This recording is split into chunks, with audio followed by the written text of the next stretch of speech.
Don't ask why the addiction, ask why the pain. Is that the biggest pandemic on the planet?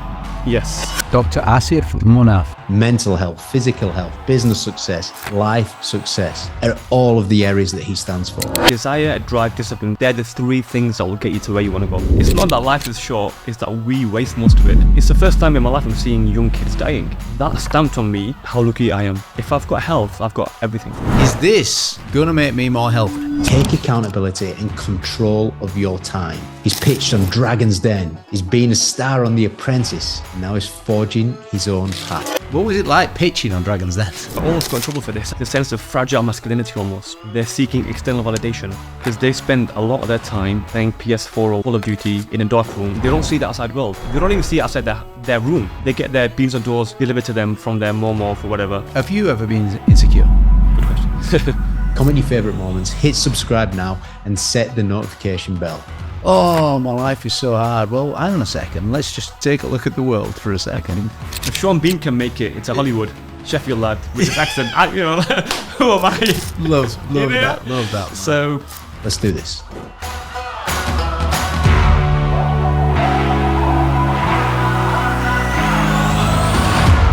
What makes somebody mentally healthy?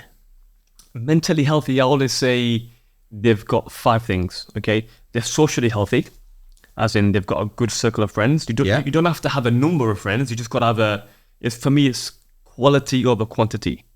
Nice. 2 or 3 strong friends who are on your level in terms of self-development, perhaps childhood friends. They're on the same path as you in terms of career goals, etc. Quality and on your level to exactly. Social healthy. Yeah, socially healthy. Yeah. And you've got to be financially healthy. I think if financially you're struggling, we know particularly in men, financial stress is one of the biggest causes of depression and anxiety and burnout and unfortunately suicide as well. So you've got to be financially healthy. It doesn't mean you've got to be a billionaire, but you've got to have some sort of, you got to, because financial health means you can eat reasonably, you can sleep reasonably without worrying about the mortgage and the bills, etc. So financial health. 3rd is emotional health. Okay, so you've got to be healthy in terms of your emotions. Are you an angry person? Are you a passive person? You have to have this emotional regulation. And the 4th one is physically healthy. A healthy body has a healthy mind. Yeah, I literally just tweeted this morning, people concentrate on strengthening their mind, yet they're physically weak. You got to get into the gym. Gym is so important. Go hand in hand. Absolutely. And but I do find that actually, you go in the gym, everything, you actually eat better straight away. Absolutely. I mean, instantly. Yeah, of course. It's also exercise. It's almost like guilt as well in a way. I've trained. I don't want to just pick out now. There's a psychologist in 1967. This was born. He was called McNair, and he proved this in research for decades, and it's still being proven to this day. Exercise increases all positive mood states and decreases negative mood states at the same time. Absolutely. Simultaneously. And it's something called EPOC as well. So excess post-oxygen consumption. Yeah. So about 3 days, some people say. It also affects the mood as well. We know enkephalins, which are the happy hormones. So, right. So Andrew Huberman talks about this. In exercise elevates your dopamine by 2 to 2.5 times from baseline. Doubles it. So it's really good. It's like having a hit of sugar. Yeah, all right. All right. That's the 4th thing. Yeah, what was number 5? Number 5 is spiritually. So spiritually healthy. A lot of people don't really pay attention to this, but being spiritually healthy, I think having a relationship with a why. I literally tweeted this today as well. The why. What is your why? Is it your kids? Is it your parents? Is it your lineage? Is it, That is so usable. Yeah. Having, spiritual health, I mean, the starting point is have a relationship with your purpose. Absolutely. And your why. Exactly, your why. Simon Sinek talks about this as well. Yeah. What is your why? You have to have a why, honestly. That is your compass. And for people, like, I'm a spiritual person. For me, it's God and what he expects of me. A lot of people have, it's my family. A lot of people say, it's my great-grandmother who passed away and, her spirit's here. You have to have a why beyond you. Otherwise, life gets meaningless. So you got to have 5 tenets of mental health, I believe. And actually, have you noticed I didn't mention mental in that. These are emotional, spiritual, physical, social, and financial. They all make up mental health. Yeah, you didn't mention mental health. You just said healthy. Exactly. So them 5 tenets make up mental health. So people, if you optimize for them, I say have 6 or 7 or even 8 out of 10 in the 5 domains. There's no point of being 9 out of 10 in one domain and a 2 out of 10 in one domain. You've got to be 6, 7, 8 in all domains, and that's when you're healthy. All right. So what is personal excellence when it comes to mental health and shaping all that? How would you describe someone who is the best at this? Okay, someone who's the best at this is someone who doesn't have any weaknesses. Okay, so as in, you got strengths, but not weaknesses. As in, to say you go to the lowest level of your standards. Yes. You fall to the level of your system standards. Yeah. So I always say there's no point of being a 9 or a 10 in something and then being a 2 in something else. So someone who's healthy and optimized, who's fulfilled, has 7s and 8s across the board. And maybe 1 or 2 9s. Holistic strength. Yeah, I always say in my podcast, multi-domain mastery. Someone who's a master of many domains. Yeah. We've got this saying in English, jack of all trades, master of none. Why couldn't it be master of many? Why couldn't it be master of many things? Yeah, and I've studied that whole coaching philosophy, and I've used it actually.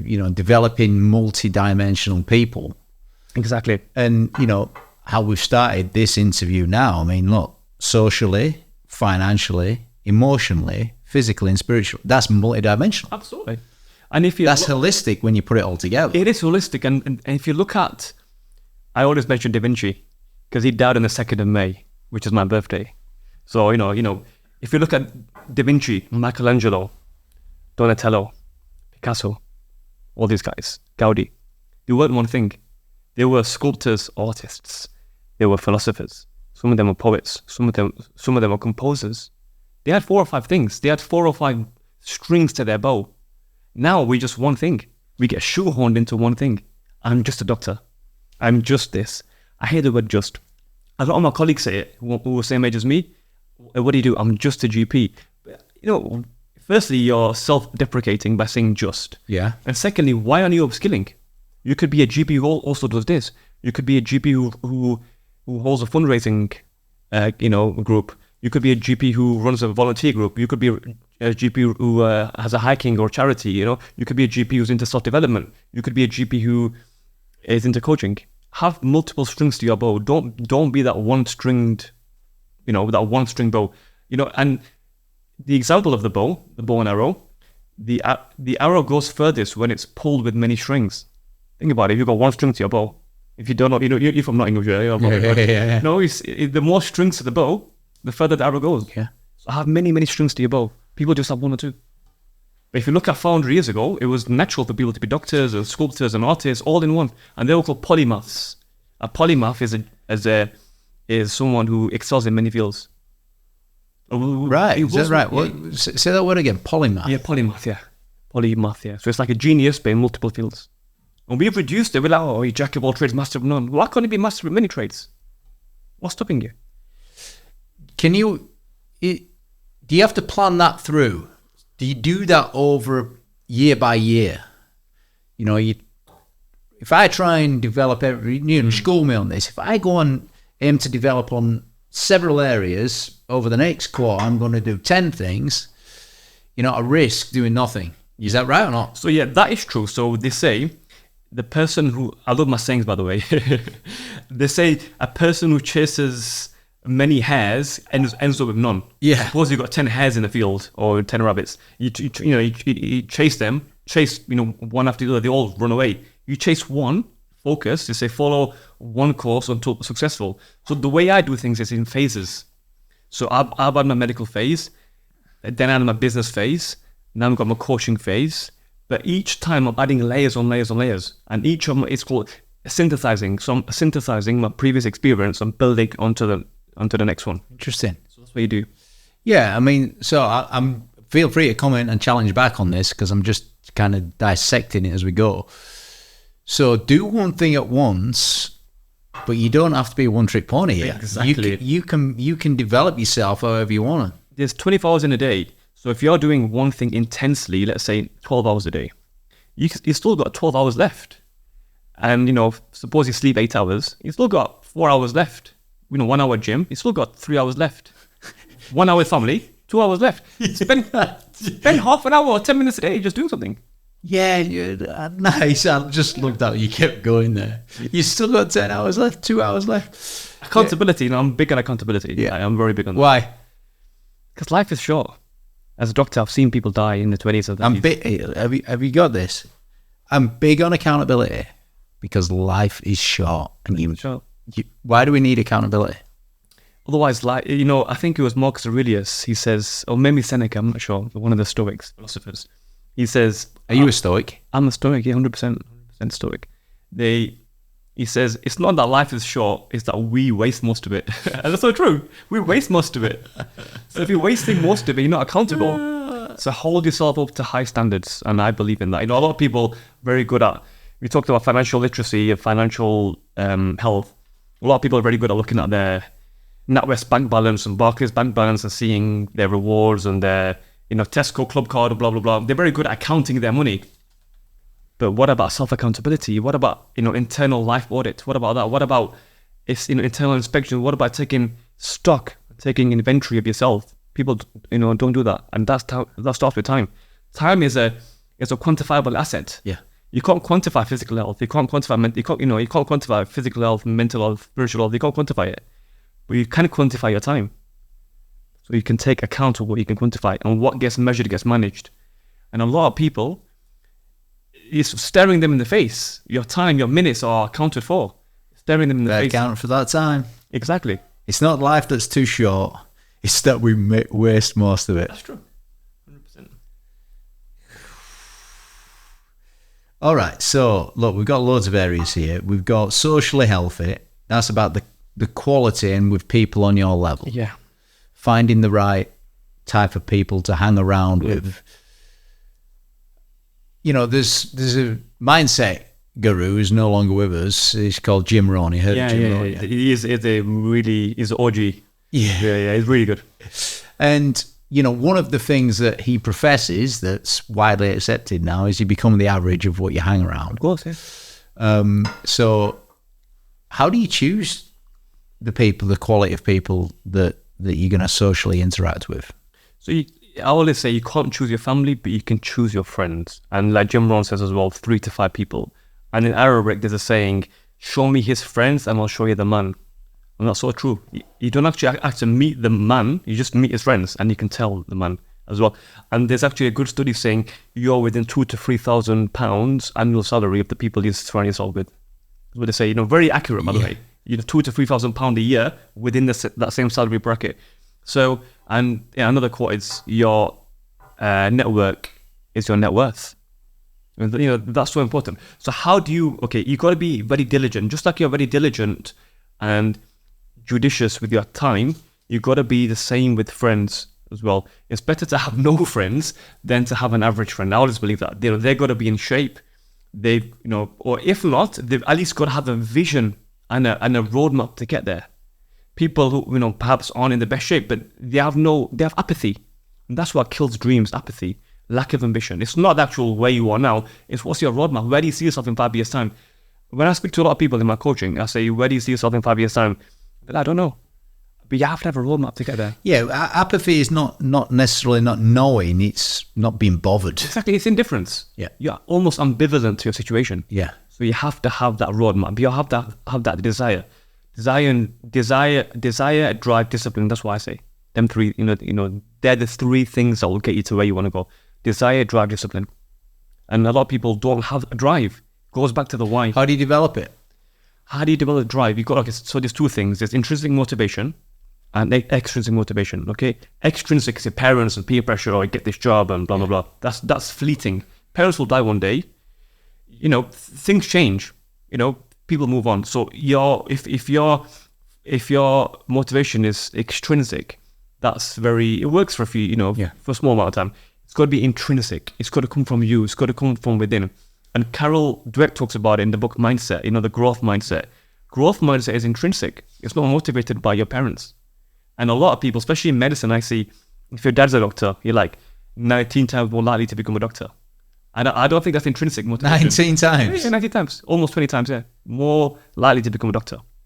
That's extrinsic motivation. You're doing it because your father's a doctor, Where's the intrinsic motivation gone?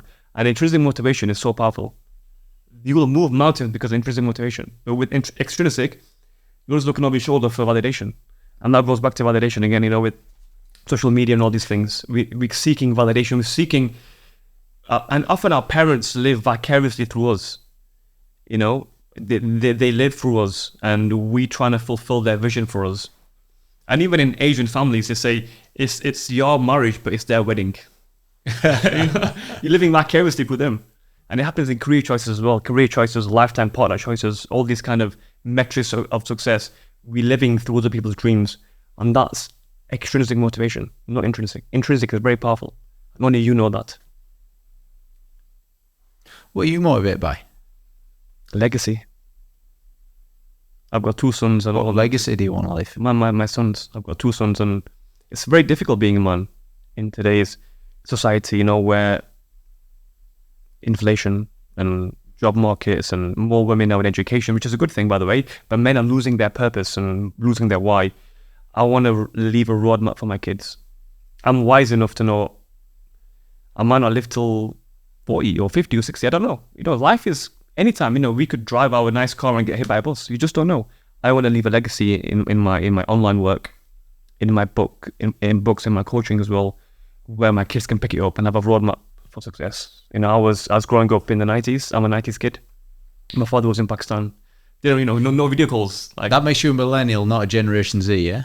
Yeah, I'm a millennial, yeah. I was born in the late 80s, but grew up in the 90s. Right. Yeah, thankfully I'm a millennial, not a Gen Z. I've got a bit of focus, I've got a bit of what do they call it, attention span. Let's not be too offensive to the Gen Zs, all right?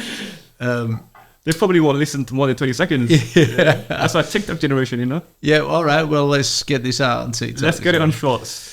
Yeah, let's get it on shorts. All right. Looking over your shoulder for validation, there's a lot of, I'm just connecting some of the things that you said earlier on. Financially is depression, anxiety, emotional anger. That I'm looking over my shoulder here trying to validate myself. Is that lack of self-worth? Is that insecurity? What is it? Okay. Insecurity can be insecurity, and in men particularly, most of my, actually 90% or above of my clients in coaching, from mindset coaching, are men. And it's a sense of, speaking to men here, it's a sense of fragile masculinity almost. They're seeking external validation. Insecurity I see as body image. So we wrote a paper a couple of years ago speaking about, we talk about female insecurity, but men can be just as insecure. And back in my younger days, I used to model. Some of the most insecure people were models. Literally, some of the most good-looking. Have you ever been insecure? Good question. Yeah, I would say so. In what way? I grew up with a speech impediment. Right. And had a lot of coaching for that. A lot of therapy and, what do you call it? Speech and language therapy. Right. So yeah, definitely insecure about not about my looks or anything like that. I work out and I'm pretty, in decent shape. But I was insecure that I was a Sheffield lad, working class. We didn't have the public school. The way I spoke was very different to other people. I went to middle school in York, which is very, very middle class. And a lot of the guys were from Bristol or Exeter, very posh. And the way I spoke with the local accent. Yeah, Even now I've got it, I'm not going to lose it. If Sean Bean can make it into Hollywood, Sheffield lad with his accent, who am I? Love that. Man. So I kept it. I didn't really change it, and I like it. It's So you are. Yes, exactly. So you've turned the insecurity into strength there. Absolutely. How long did it take you to come to terms with that and to realize that and to get that mentality that you just shared?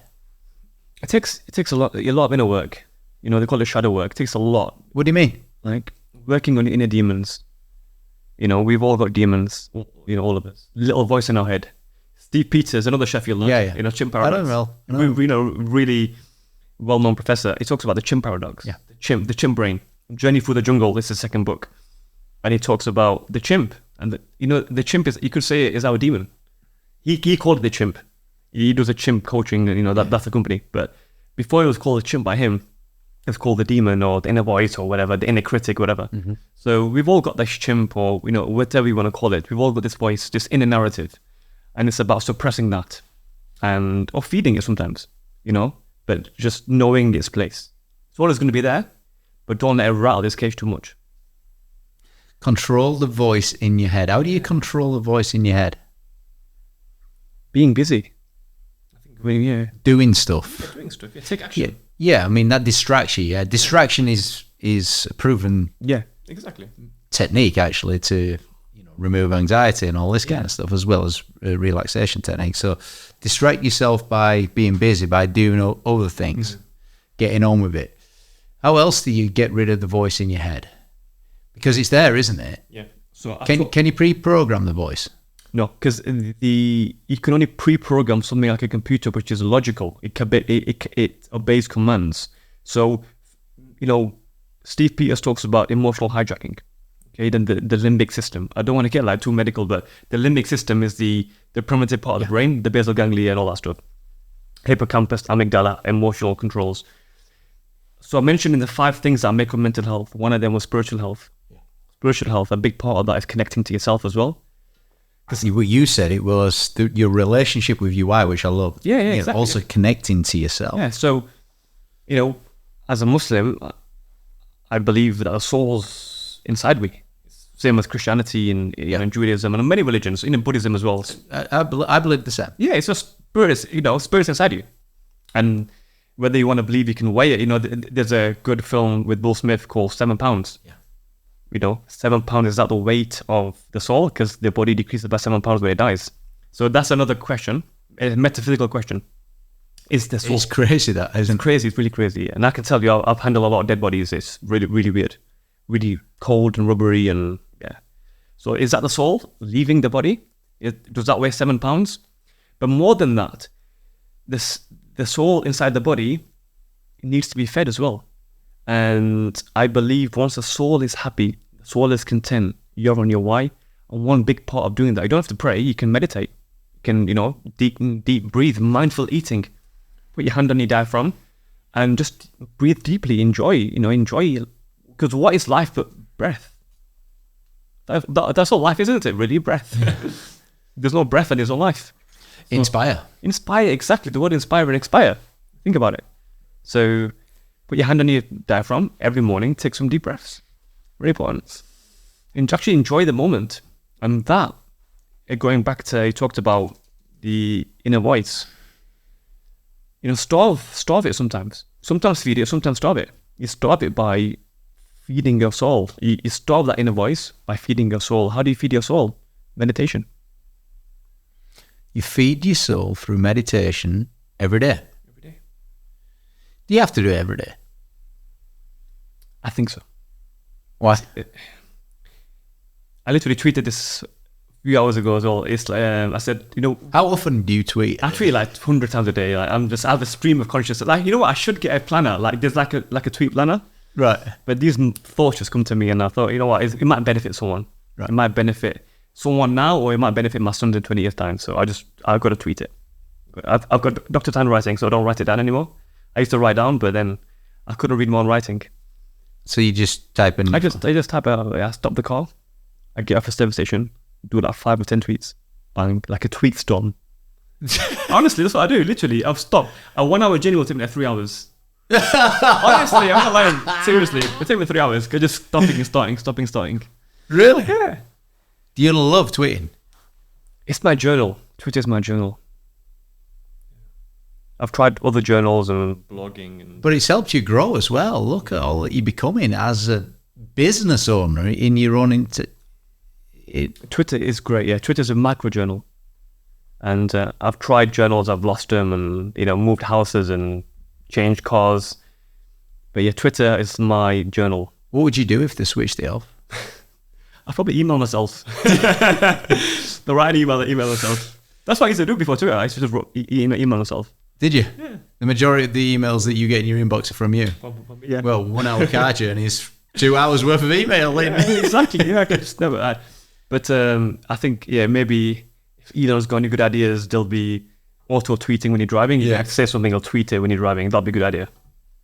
I'm sure that's got to be available very soon. Yeah. So in medicine, we have a dictaphone. So whenever you're in the ward round or a clinic, you see a patient, you dictate what you've seen, and it comes out in a letter. Right. That'd be great for tweets as well. Yeah, it will. I mean, it's got to be available now.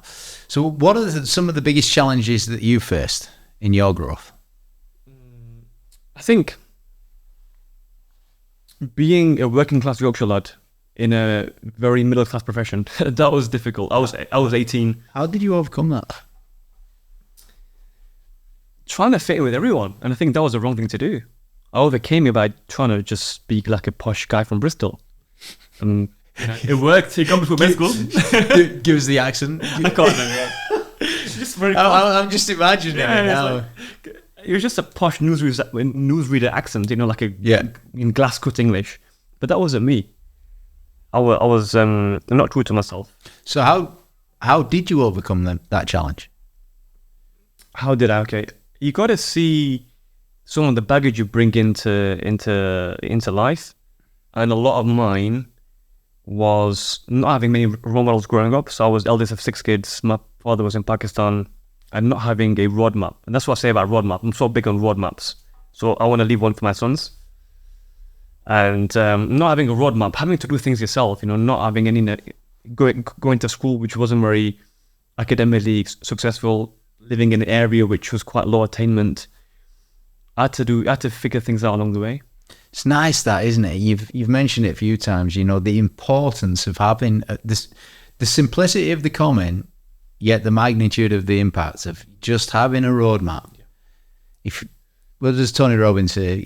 If you can't see where you're going, you ain't getting there. Exactly. Yeah, there's a ceiling holding everyone down, but if you can't see where you're going, there's a dark ceiling holding you down. Absolutely. Some people call it a roadmap, some people call it the blueprint and whatever. It's the same principle. It's a navigation to get there. It's just Napoleon Hill said, if you can't see it and believe it, you can't be conceived. Absolutely, exactly. And his book, Think Rich, Go Rich, as well, it talks about power of writing things down and the affirmations and your chief, what is this? It's chief main objective or something like that's your overarching why. Yeah. And Think Rich, Grow Rich is so true. Think and grow rich. Yeah, and because what you think, they say, if you can't, what you believe, what the mind can conceive, the body can achieve. And that's so true. What the mind can conceive. But growing up, I couldn't conceive anything. There was no roadmap. And this was days before YouTube and... I knew he does say in chapter on desire, everything that you can see, hear, feel or touch has been created twice. First in someone's imagination and second in reality. Exactly. And, absolutely. That whole conceiving it, believing it is a really important part. So you're big into road mapping. Oh, 100%. And this is not just for mental health. Yeah. This is for achievement. Yeah, exactly. 100%. You got to have defined goals and milestones and metrics. I always believe in that. Got to have this number in every domain. Physically, mentally, I've got really lofty ambitions. Quite a lot of them I've achieved already. Yeah, look, you're young, and I can see, I did some research before this, and you're putting yourself out there all of the time, and I can see that you're hungry for progression and achievement. Has there been any other challenges besides the sort of Yorkshire accent, the sort of the working class, middle class? What about challenges?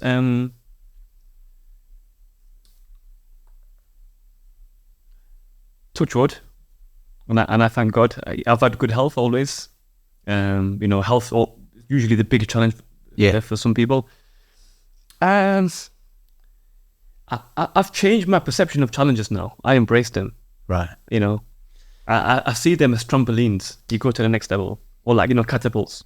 It's a nice little analogy, that, isn't it? I see it as a trampoline because when I overcome that challenge, I'll go to the next level. You'll up to the next level. I literally tweeted about this today as well. You can check it. Trauma unlocks it. To use Napoleon Hill's word, transmutation. That's what he talks about. Yeah, transmutes. I didn't even know what that word meant. That chapter is weird. It's a weird, yeah, exactly. Sexual transmutation. Yeah, transmutation. He talks to all the men and like, all the wives and all that stuff.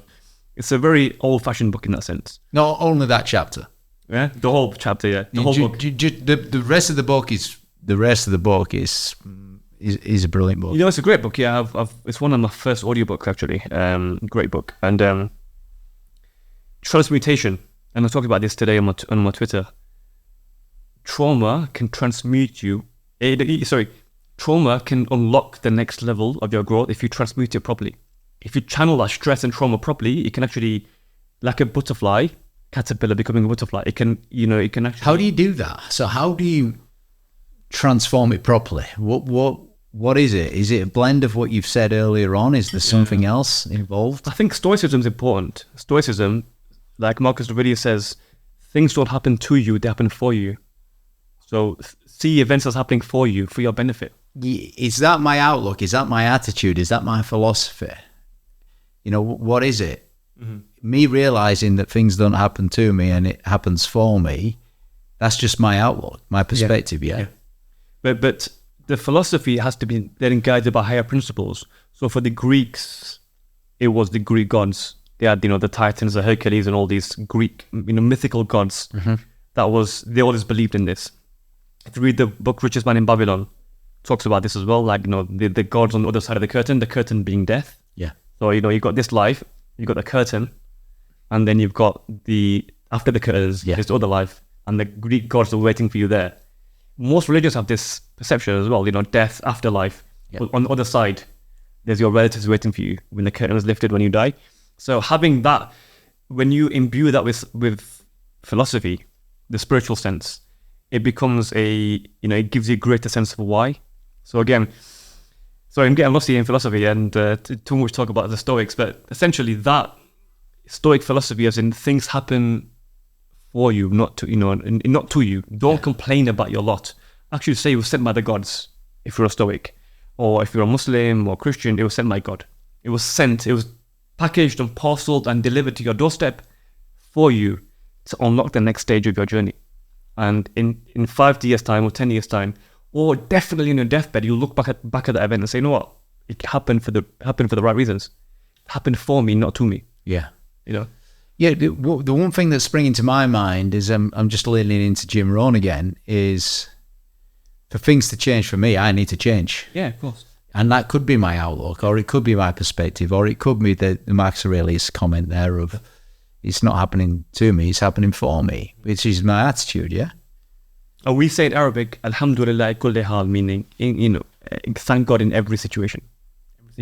Say again? Alhamdulillah ala kulli hal.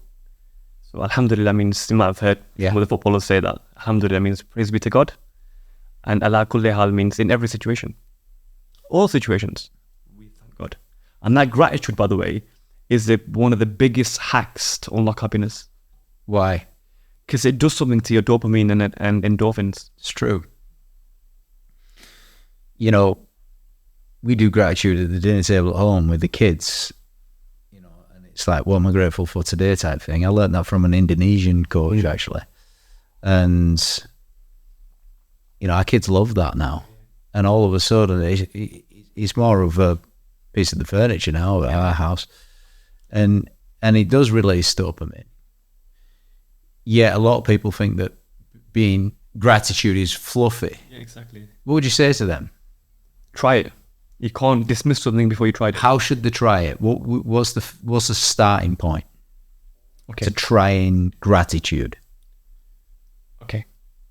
I've got an unfair advantage because I spent a lot of my teenage years on a cancer ward, like as a medical student. Yeah. So I saw the other side of, health. I saw guys who, I was like 19 at the time. I was a young medical student, second or third year. And I saw leukemia patients. That made me grateful for health. But that perspective, that is a good point. Exactly. Oh, my life is so hard. Well, hang on a second. Let's just take a look at the world for a second. Yeah. Could it be any worse? Could be like this. Exactly. Now all of a sudden you're grateful for what you've got. So perspective is a really nice, neat way of starting, whether you start with it or not. Is there any other ways of going into gratitude?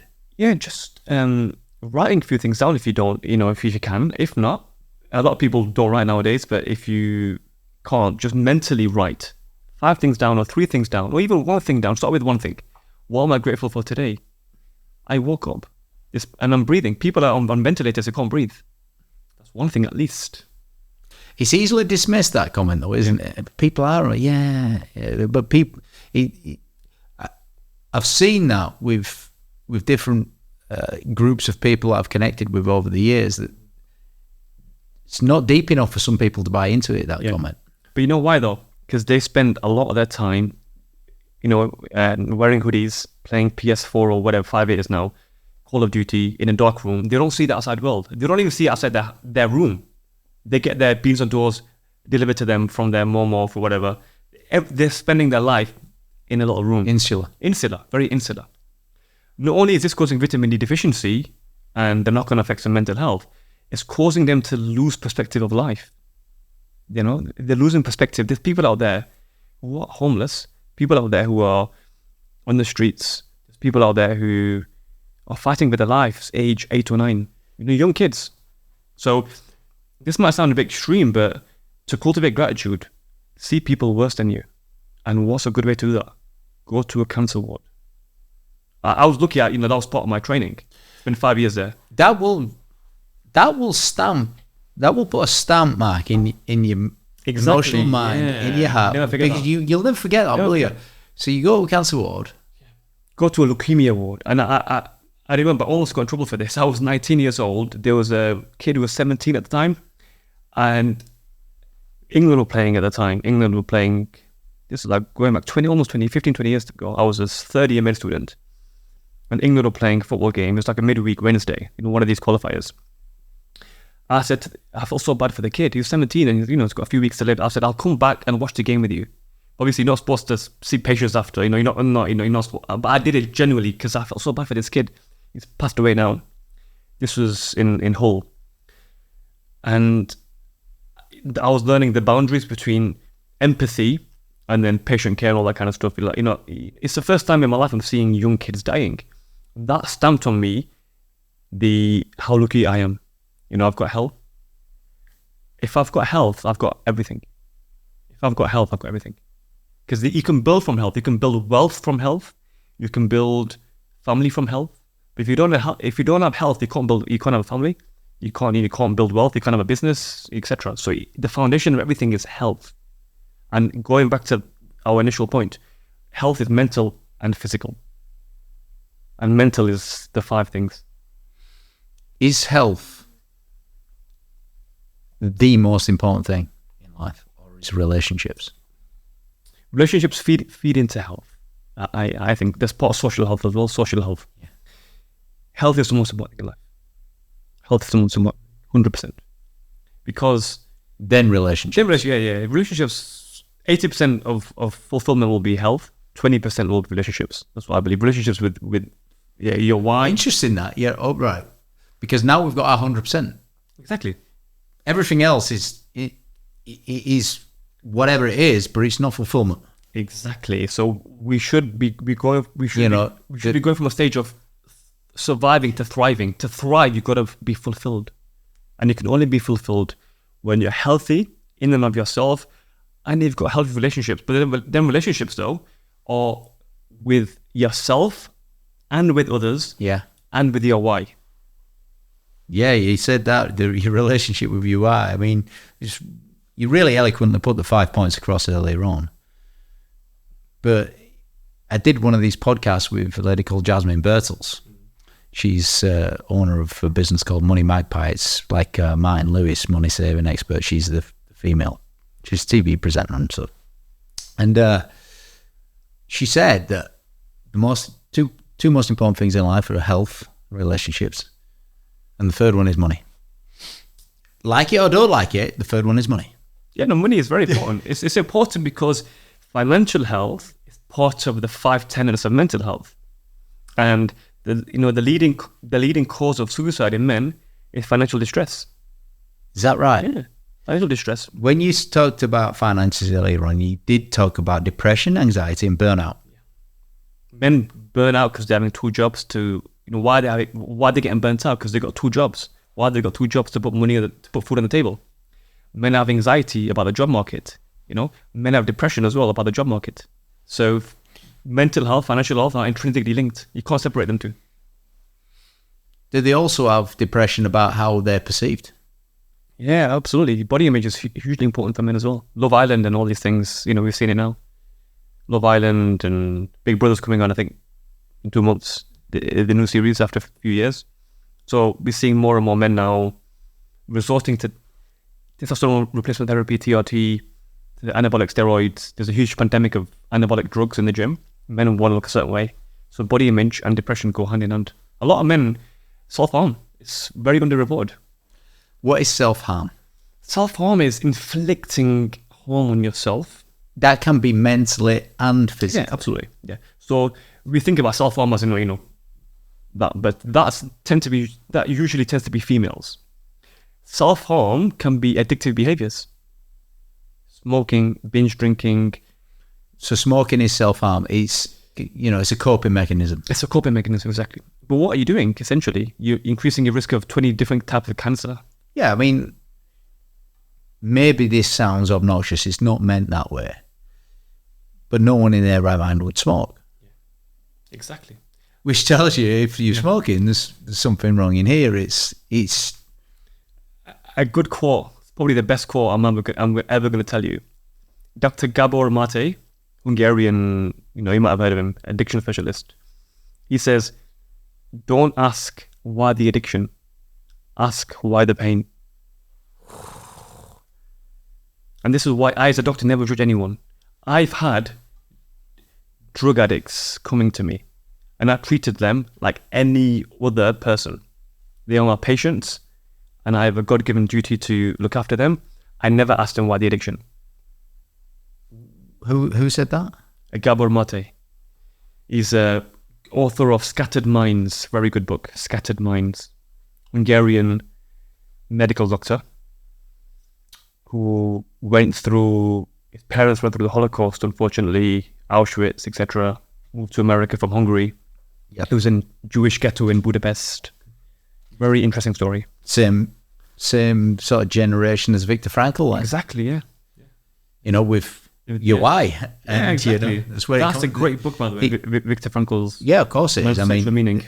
He armed Simon Sinek with his content there. There you go. So, inflicting harm, physical and mental, but let's go with self-sabotage, sabotaging yourself. That's how a lot of people are aware of. It's a name that they put into the same thing. Is that the biggest pandemic on the planet? Yes. Self-sabotage. Why though? It's unconscious. A lot of people have childhood. I tweeted this today as well. Sorry, you're probably going to get bored of my tweets, but I tweeted before I came here. How long did it take? 10 minutes? No, this tweet is a quick tweet. It's like a 1 minute tweet. But it was essentially about a big part of adulthood is having the metacognition. Yeah. Having the self-awareness to unlearn things which were true then, but are untrue now.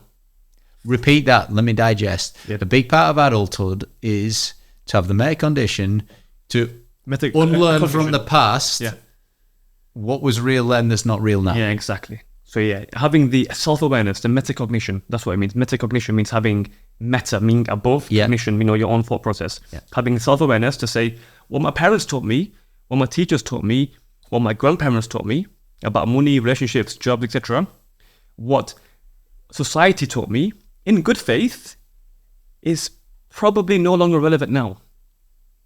So I have to unlearn that and learn something new.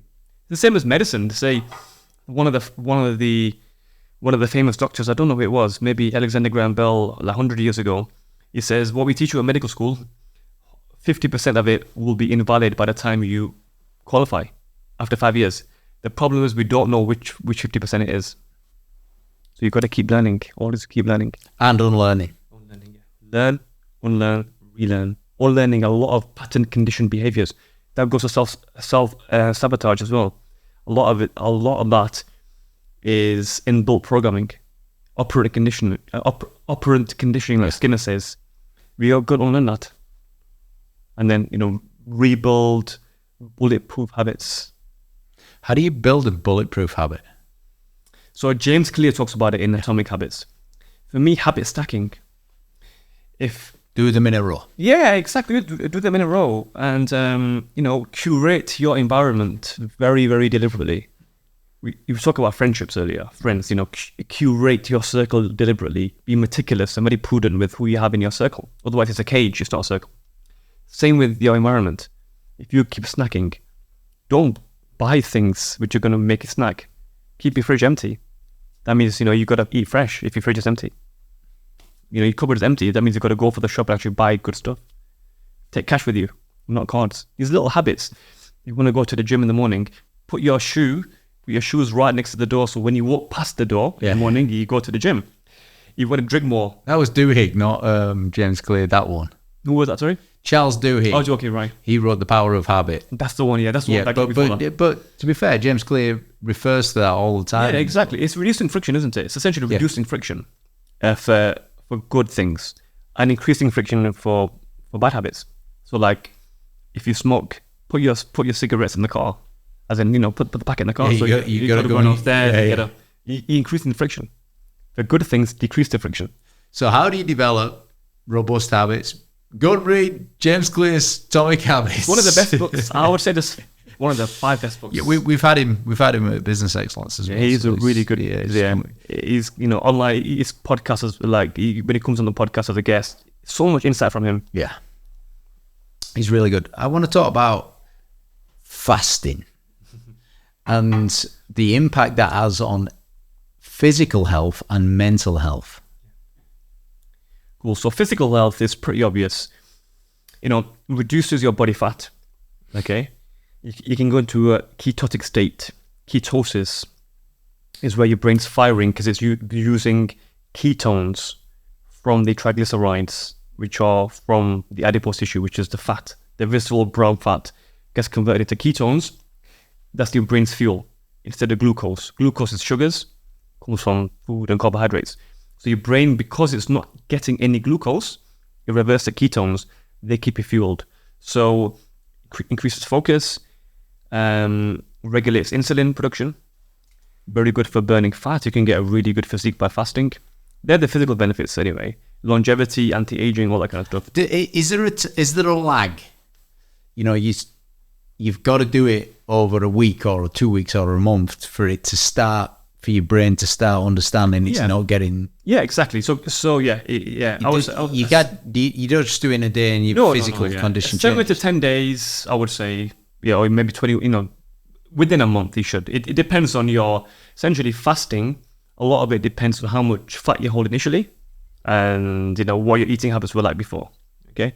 So that's, for me, it was easier to fast because I used to fast anyway as a child, during Ramadan, I wouldn't eat for the whole month. By the way, that is closely linked to gratitude. Absolutely. Yeah, you eat in the evening. Well, yeah, you literally fast so that you become more respectful when you become more grateful for when you do actually get some food. Absolutely. Like even sometimes when I fast and I get a bit of a tinge of hunger, I always go back to the Prophet Muhammad, peace be upon him. He would actually not have any food and he ties 2 stones to his stomach. I'm like, if the Prophet could do it and he was 50, why can't I do it? So that, getting gratitude. I'm going back to someone in the past. But at the same time, but that's tricking you in the time. So that's just like a mentality. Yeah, exactly. Hack, yeah. Yeah, it's a hack. I'm very big for biohacking and mental hacking and mindset hacking and all that stuff. I use that with my clients. Going back to physical health or insulin regulation, a lot of people are pre-diabetic without knowing it. So fasting regulates insulin. Think about it. In the past, we'd spike our insulin twice a day or maybe once a day. We'd have 1 meal or 2 meals. Now we're spiking it 20 times a day. Spiking insulin. What happens when insulin keeps spiking? Your pancreas, your beta cells from your pancreas, you get a pump failure. Your pump fails. Like a toilet. If a toilet's been washed so many times, the pump will fail in the toilet. The whole ball cock will fail. Anything that keeps getting pumped out will fail. So we're bringing on insulin much quicker. Right. So bringing on diabetes much quicker because we're causing pump failure. by continuously secreting insulin. Why? Because we're continuously spiking our blood sugars with snacking. Fasting separates that. Going into the mental health, the brain side of things, it's great for brain health because it takes a lot of the bandwidth away from you. You don't have to think about, what am I eating at 10:30, or snacking and what's the supper. You just got one meal a day or two meals a day. You can do more work. You're more focused, and also the noradrenaline and catecholamines, which are kind of alert hormones, right? The flight or flight hormones. They're much more pronounced when you're fasting, so it keeps you much more focused. And there's a bit of research now. I don't want to bore you with the geeky stuff, but there's something called BDNF, brain-derived neurotropic factor, BDNF, and that's heightened during fasting. And another thing, growth hormone as well. So you get growth hormone spike when you fast. Yeah, and there's a few different sort of techniques for fasting, isn't there? So there's a 24-hour fast where you have your evening meal, and then you wait 24 hours until have the evening meal next day. Yeah. That one's probably stage 2 or stage 3. I think then there's a 16-8. Yeah. Is that right? 16 so yeah, you have an 8-hour eating window. Yeah, you've got an 8-hour eating window usually between 12 and 8 p.m. Yeah. apparently. Yeah. And is there an easier one than that? The easiest, 12 and 12? Or, yeah, 12 and 12. Essentially, 12 and 12. That's the easiest That's one. quite normal, isn't it? Quite normal, yeah. Or maybe people do snack before bed. People do. And eat. Exactly. So people eating till 11 p.m.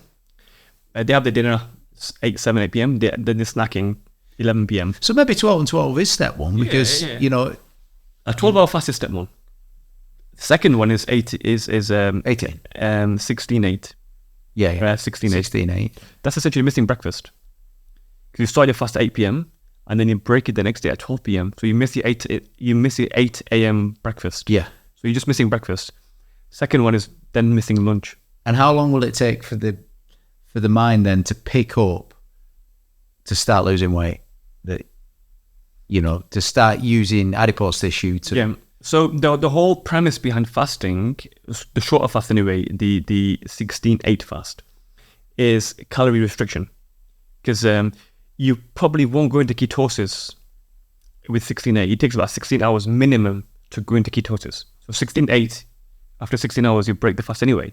So what happens if someone eats a little biscuit? Yeah, it breaks the fast. It breaks it? Yeah. So the thing with fast, you can't spike your insulin. Your insulin has to stay at 0. It can't be spiked. And even if you trick it by something sweet, the body will... Yeah, we were talking about that, like fruit tea. Exactly, fruit tea. So have mint tea. Mint tea, herbal tea is fine. Fruit tea, because it's fruit. What is fruit? Fruit has sucrose and dextrose. Yeah. Even the flavoring is sweet. And then you get a spike of insulin. You get a spike of insulin. So you don't want to spike it. So have black coffee, have water, have a bit of lime, something. Lime's got a very low pH. It's very acidic. It's not sweet at all. It's opposite of sweet. It's very bitter and sour. So a bit of lime juice in there, but nothing sweet. So black tea, black coffee, herbal tea, mint tea. I would stay away from fruit teas. Yeah, and the reason it's black tea without milk is because milk's got calories in. It's calories, but also most importantly, milk has got what? Lactose. Lactose is a sugar. So anything with O's is a sugar. Glucose, dextrose, fructose, sucrose. Got it. So the O's is a sugar. Anything spikes the insulin, you don't want that. And is this going to make me more healthy? Absolutely. You go into a process called autophagy. People say autophagy, but I'm a Yorkshireman. Autophagy is essentially autophagy. Phagy means eating. Your body eats its, it starts eating and regenerates. Eat less. You eat less, but autophagy is a body's clear out system. Your body's clearing itself out. It's clearing out the old dead cells. So autophagy, you get better skin, you get a nice glow, you get better hair, great, lots of focus. Yeah, autophagy. Fasting is a secret. Trust me. Warriors did it for a reason. The warriors, and Buddhist warriors. Well, look, it's becoming increasingly popular right now. Anyway, look, we've already established that you've already accomplished quite a lot at a young age. Now, you were also on Dragon's Den. Once upon a time, yes. You were also on Dragon's Den. So what was it like pitching on Dragon's Den? What was it like? Okay. You know, when you get in the lift? Yeah. What was going through your head then at that point? Okay. What's going from my head? You know, I thought, because in medicine, we pitch a lot. So we speak to consultants and we speak to patients every day. So I've got a lot of experience having difficult conversations. So I had a bit of an unfair advantage there. So, you know, I pitched confidently because, you know, I've spoken to a lot of people. So I wasn't nervous about the pitch. What went through my head really was, I wanted Tage. You know, Tage was a vitamins guy. I wanted his investment. Because he just started Dragon's Den. Did you plan to get his investment? Yeah, definitely. Yeah. He was the nicest guy to me as well. So yeah, it was. I watched it. Yeah, he was nice. So he was very, you know, forthcoming in his praise, and he liked the idea. Great presentation, by the way. Thank you. Appreciate that. What was going through my mind? Numbers. Like, you know, have I got my numbers right? Because I knew I got the story right. I knew the concept. Deborah liked the idea. She loved the narrative. Yeah. It's all about numbers. Not the numbers in the past, what I had made and etc., but the numbers for projection. Because they ask you your 5-year plan, your 10-year plan, etc. The picture's very long, by the way. They only show 10 minutes of it. The whole day is very long. They only show 10 minutes. They squeeze everything in. How long was your pitch? I would say 25, 30 minutes, maybe even 40 minutes. I'm not sure, but much longer than 12 minutes. Because we talked about numbers, we talked about the research at the labs at Sheffield Hallam University. We did a lot of research, biomedical research in the smoothies and the glycemic index. What did you learn from it? What did you learn from that experience of going on there? And business is a journey. You have to fail your way forward. And sometimes, you know, you have 10 startups and 20 startups, whatever. Yeah. You have to embrace failure as a necessary step in the journey of success. And in the UK, we're very bad at that. We're very, you know, we're very risk averse. In Silicon Valley, you go to California, you go to San Diego, San Francisco, they're very, you know, risk, they can embrace risk, don't they? They start up and they fail, and they start up again and they fail. That's how they fail forward. In the UK though, we're very, you know, safety. It's a very safe culture. And I learned business is not safe. Peter, who's the most, you know, he's the wealthiest dragon there. He's had many investments fail, and he's lost his fortune, I think, twice, It's come back again. So business is all because he's got the blueprint. He's got the blueprint, exactly. Yeah, that's T. Harv Eker, Secrets of the Millionaire Mind. Yeah.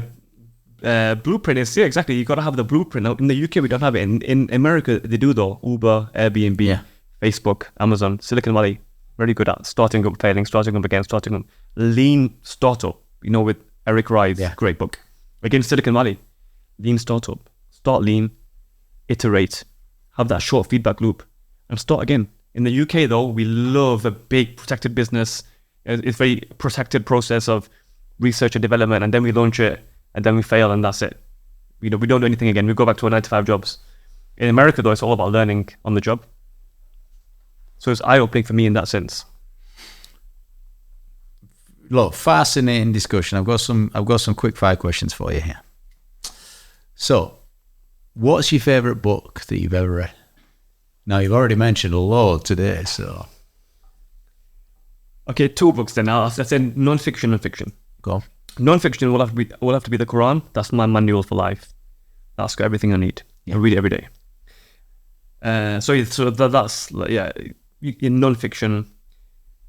And then I would say, second category is self-help book, as in like man written, written by an author. I would say, I said Atomic Habits is one of my top 5. Yeah. I would say On the Shortness of Life by Seneca. What did you get from that book? People aren't bothered about you. You won't stop worrying about what other people think. You are on this earth a very short time. The cosmos doesn't care about you. Did that really help you to stop taking things personally? Yes, thick skin. Did that help you after Dragon's Den? Absolutely, 100%. And is that helped you build up your mental health? Yeah, exactly.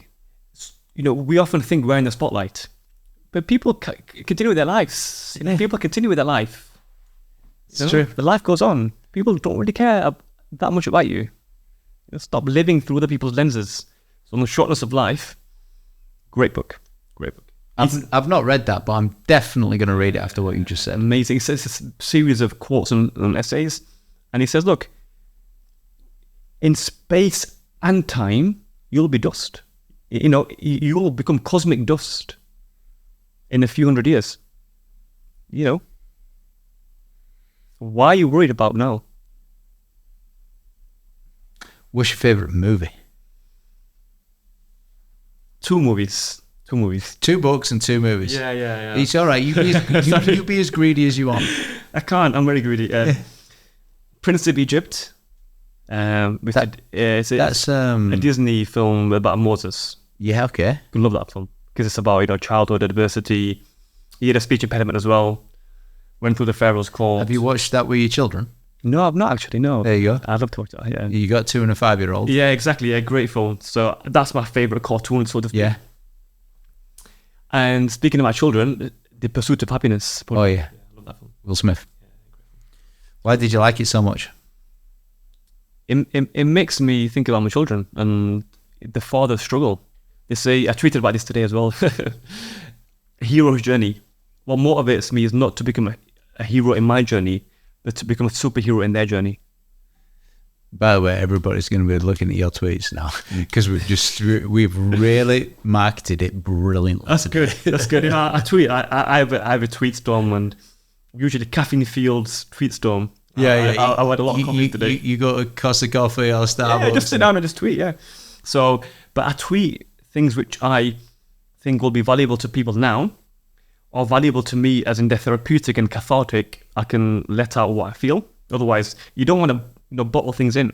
You want to bring it's therapy, isn't it? Do you tweet on a weekend? Yeah. Every day. 10 a day. 10 a day. Yeah. Maybe sometimes more. I've got like 10,000 tweets so far. Yeah, so far. Well, next week you'll have 11,000. What's your favourite holiday destination? Australia. How many times have you been there? Only once, but I went for 2 weeks and I hired a car and just drove around. Went from literally east to west. West is Perth. East is all the way to Cairns. Yeah. Yeah, did the whole thing. Ocean Road, I think. Ocean. Did you drive it? I drove it, yeah. Loved it. So flew from Perth to Adelaide. From Adelaide, picked up the car. From Adelaide in the south, drove all the way to... What was your favourite part? Melbourne. Great city. Great coffee as well. Really good coffee. You doing any tweets? No. This was before Twitter, I think. All right, there you go. Before Twitter. Before you were on Twitter. Yeah. If you could have any superpower, what would it be? Very good question, that. Any superpower?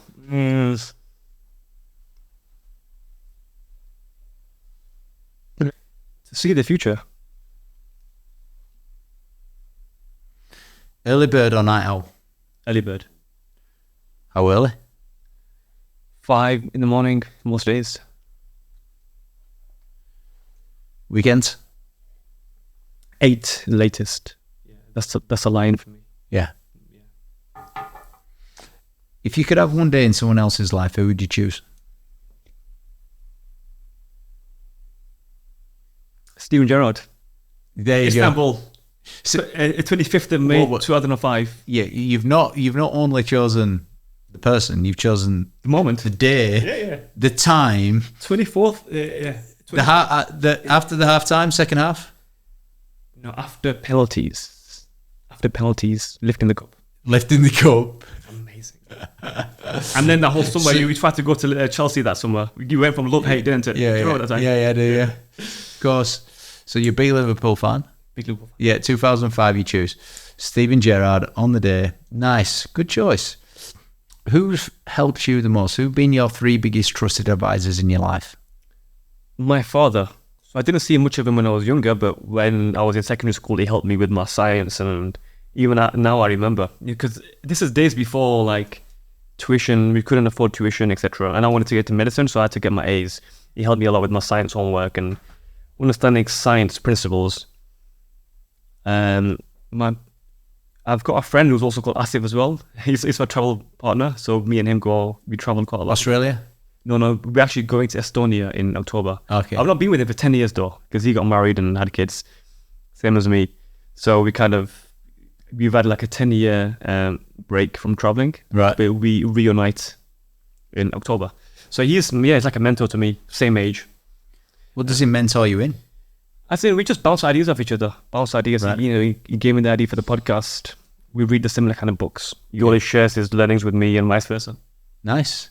All right, so your father, Asif, and anyone, the third one? I would say my brother. He's up in Scotland. He's doing a PhD. I don't see much. What's he doing the PhD in? In data biostatistics. Yeah, so he's doing like agricultural, what do you call it? Like, you get crop infections and infestations. He's doing all that kind of modeling on that stuff. He's up in Stirling in the Highlands. So there's a lot of crop there. Yeah. Doing all that stuff. And so me and him speak a lot about philosophy, working out. He's in shape. He goes to the gym. Speak a lot about mindset. He's only 2 years younger than me. So he was like my right-hand man growing up. Right. Yeah. Okay, and if the listeners could or should do one thing from listening to this, what do you think it should be? Start fasting.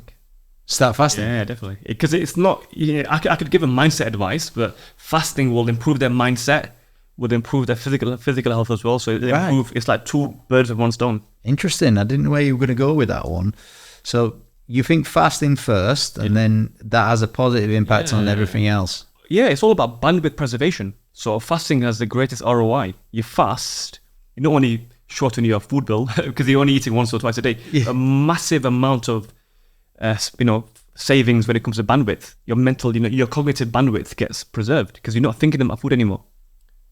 You're just working and working out and building relationships, not just thinking about, and you're not having that post-prandial slump. You get that post-lunch slump afterwards. How long have you been fasting? I'm guessing years? Yeah, years, yeah. So since 2016, I started taking it seriously, so 7 years. Right. Yeah. And you know what my favourite thing from today is? I loved how you started it, them 5 things. That's not my favourite. I also loved, you put 2 quotes in here, and I've got to decide which one. It's not that life, it's not that life is short, it's that we waste most of it. Don't ask me why the addiction, ask me why the pain. I'm going to go with that last one. That's my favourite part. I love that one as well. It helps me a lot in my coaching, and it's helped me a lot in my medical career. As a doctor, I don't judge anyone anymore. Don't judge anyone. Remove judgment. Absolutely. Because of that. Yeah.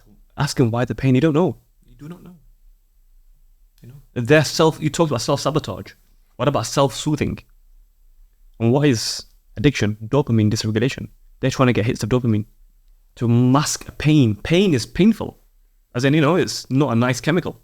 You're talking about all the various chemicals that are released from pain, the cortisol, all that stuff. Yeah. Dopamine will mask that. The dopamine of drugs, drink, or social media. It's self-soothing. So ask why the pain. What are they soothing? Is it the inner child that's healing? It's a really nice point, though. That's helped you remove all judgment. Yeah. Love. Well, anyway, that was my favourite part. What was your favourite part of this conversation? My favourite part was, I think, having a lot of alignment with your perspective. You've spoken to a lot of people. You've read a lot of books. You've watched a lot of self-improvement. Jim Rohn, Napoleon Hill, Tony Robbins. You bought out some old guns there. Yeah. So, I love it when you have that chemistry. Yeah. You have that alignment. It's very rare to get that. There you go. Dr. Asif Munaf. Thank you. Thank you very much. Pleasure. Thank you.